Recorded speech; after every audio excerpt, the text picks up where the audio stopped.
गांव की धूल भरी सड़क पर रामू का पुराना लकड़ी का ठेला खड़ा था। हवा में मसालों की महक तो थी, पर ग्राहक नदारद थे। ए रामू, आज फिर वही सूखा चावल? नहीं साहब, आज मसाला ताजा है। अरे इसमें अंडा कहाँ है भाई?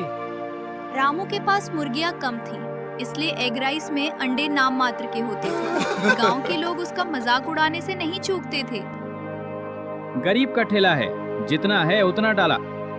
छोड़ो यार, इसमें अंडा कम दाने ज्यादा है। स्वाद तो चखिए, दिल खुश हो जाएगा। लोग ताने मारते हुए आगे बढ़ गए और रामू अपनी फटी जेब देखकर सिसक पड़ा। सन्नाटा उसके ठेले को घेर चुका था। पास ही बबलू का एग बिरयानी होटल था। वहाँ लाइटों की चकाचौंध और अमीर ग्राहकों का हुजूम लगा रहता था। आओ, असली डबल अंडा बिरयानी यहाँ है। वाह बबलू भाई, क्या जबरदस्त स्वाद है। उस भिखारी रामू के पास मत जाना। सही कहा, वो तो बस छिलके बेचता है। बबलू रामू के खाली ठेले को देखकर अपनी मूंछों पर ताव देता और जोर जोर से हंसकर अपमान करता था। ए रामू, कल से ठेला बंद कर दे। वक्त सबका आता है बबलू भाई, इंतजार करो। बबलू के होटल में ठहाके गूंज रहे थे, जबकि रामू अपमान का कड़वा घूंट पीकर चुपचाप खड़ा रहा। एक सुबह अचानक मंजर बदलने लगा। रामू के छोटे से ठेले के पास 4 से 5 लोग खड़े होकर बड़े चाव से खा रहे थे। भाई ये क्या महक है, बहुत लाजवाब है।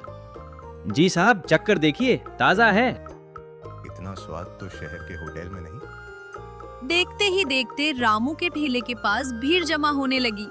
लोग बबलू के आलीशान होटल को छोड़कर यहाँ भागने लगे। भाई एक प्लेट और लगा दो जल्दी। बस 2 मिनट बाबूजी, सबको मिलेगा। ये मसाला तो कमाल का है रामू। रामू के हाथ मशीन की तरह चल रहे थे, पर उसका मन सोच रहा था कि ये बदलाव आया कैसे।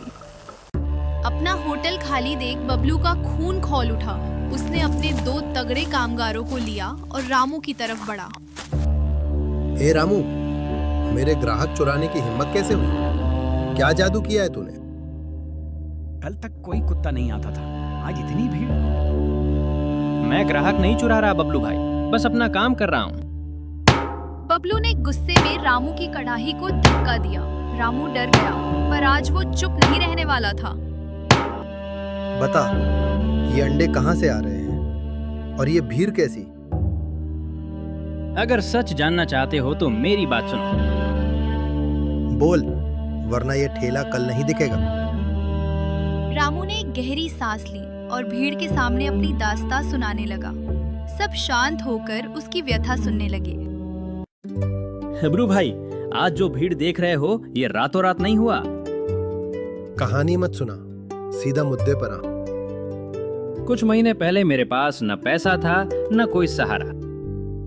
बताओ रामू भाई, हमें सच जानना है। घर में फांके पट्टी अच रहे थे और कोई काम नहीं मिल रहा था। तो फिर ये सब कहाँ से आया? माहौल गमगीन हो गया। हर कोई रामू की आंखों में छिपे दर्द को महसूस कर पा रहा था। रामू महीनों तक सड़कों पर काम के लिए भटका था। घर में बूढ़ी दादी बीमार बिस्तर पर पड़ी आखिरी सांसें ले रही थी। गांव में कहीं मजदूरी भी नहीं मिल रही। दादी ने अपनी कांपती आवाज में एक रास्ता दिखाया। उनकी एक आखिरी इच्छा थी कि रामू अपना खुद का काम करे। बेटा, घर बैठने से बरकत नहीं आएगी। दादी मैं क्या करूं, किस्मत ही रूठी है। मुर्गियां ला बेटा, अंडे बेचकर घर चला। पर पैसे कहाँ से आएंगे दादी? हिम्मत मत हार, रास्ता भगवान दिखाएगा। रामू ने तय किया कि वो दादी की बात मानेगा। तभी उसे ख्याल आया कि मुर्गियां पालकर वो अंडे बेचेगा। वो मुर्गियां खरीदने के लिए बाजार गया, पर जेब खाली थी। भैया, ये मुर्गियां कितने की हैं? पैसे हैं तो बात कर, वरना आगे बढ़।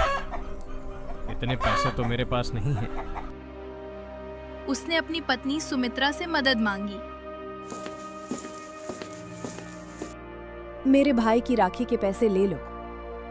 नहीं सुमित्रा, ये तुम्हारी इकलौती बचत है। परिवार के काम आए वही असली पैसा है। आखिर में रामू ने अपनी पत्नी के पैसों से 2 मुर्गियां खरीद ही ली। मुर्गियां घर आईं और अंडे देने लगीं। रामू टोकरी में लेकर गांव की गलियों में निकल पड़ता था। ताजे अंडे ले लो, 5 रुपए का एक। रामू अंडे तो अच्छे हैं पर कम है। जितना मुर्गियां देती हैं उतना ही लाया हूँ। बस 10 ही अंडे लाया है। जी, कल फिर आऊंगा ताजे अंडे लेकर। 1 दर्जन तो दे देता।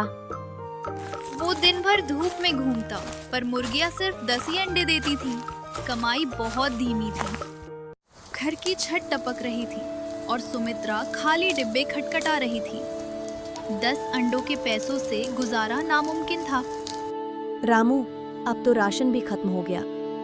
जानता हूँ, और मैं और क्या करूँ? मुर्गियां नहीं बढ़ेंगी तो हम भूखे मरेंगे। हौसला रखो, कोई ना कोई रास्ता निकलेगा। कितना हौसला रखे, बच्चे अब रोने लगे हैं। कल मैं बाजार में कुछ और काम ढूंढूंगा। उस रात पूरे परिवार ने सिर्फ पानी पीकर गुजारा किया। भूख उनकी आंखों में नाच रही थी। उनकी छोटी बेटी गुड़िया स्कूल से लौटी तो उसकी आंखों में आंसू थे। उसने अपनी सहेली का लंच देखा था। माँ, मेरी सहेली आज एग राइस लाई थी।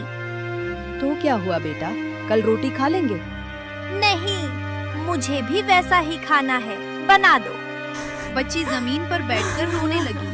वो बार बार अपनी सहेली के एग राइस की तारीफ कर रही थी। उसकी माँ ने बहुत टेस्टी बनाया था। मेरे पास तो सिर्फ 2 ही अंडे हैं। कल स्कूल ले जाना है प्लीज माँ। चुप हो जा मेरी बच्ची, मैं कोशिश करती हूँ। अपनी बेटी की तड़प देखकर सुमित्रा ने तय किया कि वो उसके लिए एग राइस जरूर बनाएंगी। सुमित्रा के पास रेसिपी नहीं थी, इसलिए वो अपनी माँ के पास गई। माँ, एग राइस कैसे बनाते हैं? गुड़िया रो रही है। बेटी, बस मसालों का सही मेल होना चाहिए। मेरे पास तो सिर्फ 2 ही अंडे हैं। माँ ने उसे पुराने सीक्रेट मसालों की जानकारी दी। इसे धीमी आंच पर पकाना, महक कमाल आएगी। सुमित्रा ने किराने की दुकान से थोड़े मसाले उधार मांगे। कल पैसे दे देना सुमित्रा, ये लो मसाले। शुक्रिया भाई साहब, बहुत बड़ी मदद हो गई। सुमित्रा ने घर लौटकर बड़े प्यार और मेहनत से गुड़िया के लिए एग राइस तैयार किया। गुड़िया अपनी माँ के हाथ का बना गर्मा गर्म एग राइस बड़े चाव से खा रही है। वाह माँ, ये एग राइस तो बहुत ज्यादा टेस्टी बना है। धीरे खा मेरी बच्ची, तेरी पसंद का मसाला जो डाला है